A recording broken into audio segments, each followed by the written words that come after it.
एक रहस्य ने सबसे संशयवादी लोगों को भी निहत्था कर दिया। उनका जीवन समर्पण की शक्ति का प्रमाण था। उन्होंने ईश्वरीय इच्छा के प्रति समर्पण कर दिया, उसके असीम प्रेम और कृपा के लिए एक माध्यम बन गए। और उस समर्पण में उन्होंने सच्ची स्वतंत्रता पाई, एक ऐसी स्वतंत्रता जो भौतिक दुनिया की सीमाओं से परे थी। महाराज जी की कहानी तारीखों या स्थानों के बारे में नहीं है, बल्कि विश्वास और भक्ति की परिवर्तनकारी शक्ति के बारे में है। ये एक ऐसी कहानी है जो दुनिया भर में लाखों लोगों को प्रेरित करती रहती है, हमें याद दिलाती है कि ईश्वर कोई दूर की चीज नहीं है, बल्कि एक जीवंत उपस्थिति है जो हम में से हर एक के भीतर रहती है। 1960 के दशक के अंत में रिचर्ड अल्पर्ट नाम के एक युवा हार्वर्ड प्रोफेसर ज्ञान की तलाश में भारत की यात्रा पर निकले। उन्होंने बड़ी शैक्षणिक सफलता हासिल की थी, फिर भी वे अंदर से एक गहरा खालीपन महसूस करते थे। वे पूर्व की ओर आकर्षित हुए, जीवन के बड़े सवालों के जवाब खोजने की उम्मीद में।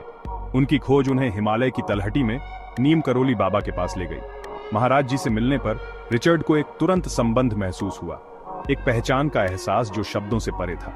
महाराज जी ने अपनी विशेष चंचलता के साथ रिचर्ड को रामदास नाम दिया, जिसका अर्थ है भगवान का सेवक। रामदास ने महाराज जी के साथ कई महीने बिताए, उनके ज्ञान को आत्मसात किया और उनके बिना शर्त प्यार का प्रत्यक्ष अनुभव किया।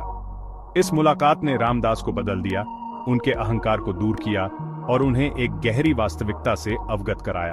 वे पश्चिम लौट आए, अब एक प्रोफेसर नहीं जो बौद्धिक ज्ञान की तलाश में थे, बल्कि एक विनम्र भक्त जो अपने गुरु के प्रेम और ज्ञान को दुनिया के साथ साझा करने के लिए उत्सुक थे। रामदास एक आध्यात्मिक अग्रणी बन गए, पूर्व और पश्चिम के बीच की खाई को पाटते हुए।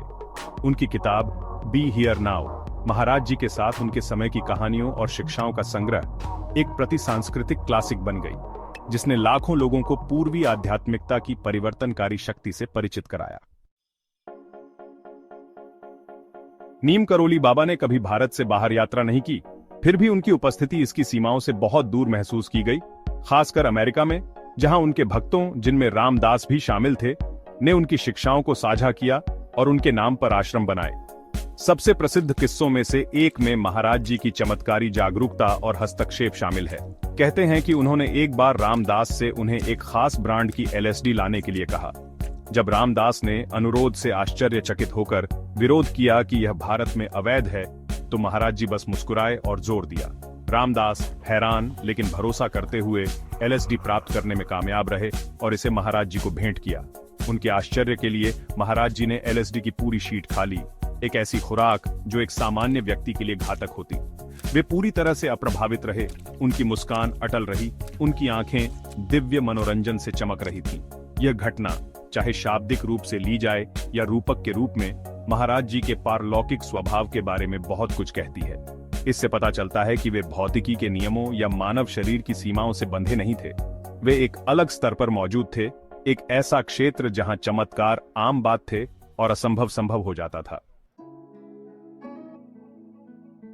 महाराज जी की शिक्षाओं और उनकी उपस्थिति की परिवर्तनकारी शक्ति से प्रेरित होकर उनके भक्तों ने दुनिया भर में आश्रम और केंद्र स्थापित किए, जो उनकी विरासत को संरक्षित करने और प्रेम और करुणा के उनके संदेश को साझा करने के लिए समर्पित हैं। ऐसी ही एक जगह है न्यू मैक्सिको के ताओस में हनुमान मंदिर, जिसकी स्थापना रामदास और अन्य भक्तों ने 1970 के दशक की शुरुआत में की थी। ऊंचे रेगिस्तान की ऊबड़ खाबड़ सुंदरता के बीच स्थित मंदिर शांति के प्रतीक और जीवन के सभी क्षेत्रों के साधकों के लिए तीर्थ स्थल के रूप में कार्य करता है। यहाँ मंत्रों के जाप और धूप की सुगंध के बीच कोई महाराज जी की उपस्थिति को लगभग महसूस कर सकता है। मंदिर केवल पूजा का स्थान नहीं है, बल्कि विश्वास की शक्ति और एक संत की स्थायी विरासत का जीवंत प्रमाण है, जिन्होंने अपने प्रेम और ज्ञान से अनगिनत जीवन को छुआ। नीम करोली बाबा की शिक्षाएं सरल पर गहरी थीं। सबको प्यार करो, सबकी सेवा करो, भगवान को याद करो, वे कहते थे। उनका संदेश धार्मिक सीमाओं से परे था, एक सार्वभौमिक प्रेम का आह्वान करता था, जिसमें सभी प्राणी शामिल थे। उन्होंने भक्ति, समर्पण और वर्तमान क्षण में जीने के महत्व पर जोर दिया। उनका जीवन विश्वास की शक्ति और हम में से हर एक के भीतर निष्क्रिय परिवर्तनकारी क्षमता का प्रमाण था।